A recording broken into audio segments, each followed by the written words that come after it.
If you know how to make tea, you know how to make kombucha. What's up, dudes and dudettes? Thank you for watching Already Cooked.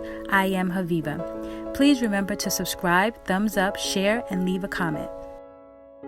Today I'm going to show you how to make kombucha from start to finish. From how to make a scoby to how to make kombucha sparkling.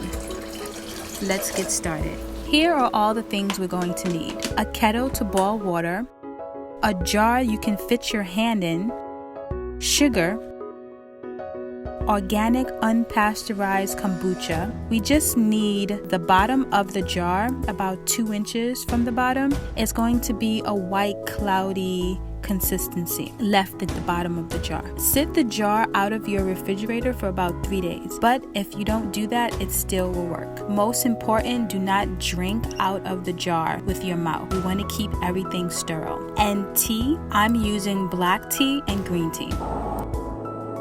Once the water is boiling, we're going to make sugar water. It is important for all the sugar to be dissolved. I am using about 1 cup of sugar and about 2 cups of hot water to dissolve the sugar. Measurements is not that important. This sugar water is going to be food for our scurvy. Once all the sugar is dissolved, sit aside and let it cool down to room temperature. Now it's tea time. I'm using 2 black tea bags and 2 green tea bags. Put this aside and let it cool down to room temperature. I usually make the sugar, water, and tea mixture in the morning, let it cool throughout the day, and put it all together before bed. So in our glass jar, we're going to pour the sugar water, the kombucha, and the tea. Cover it with a cloth and place aside. This is the scurvy forming after about 5 to 7 days. It's a light gelatin consistency, and this is the baby scurvy after about 3 to 4 weeks. If you have brown stringy particles on your scurvy, it's totally harmless and totally natural. It's just yeast forming on your scurvy, and you can remove it. Now it's time to flavor the kombucha and make it sparkle. Here are the things we're going to need. Juice. I'm going to make ginger and lemon and apple kombucha. An airtight jar. You can also use your leftover kombucha jar to make it sparkling. I'm going to make fresh cold pressed juice, but you can definitely buy your favorite juice. Once you have your juice, we're going to pour about 1/4 cup of juice in the airtight jar.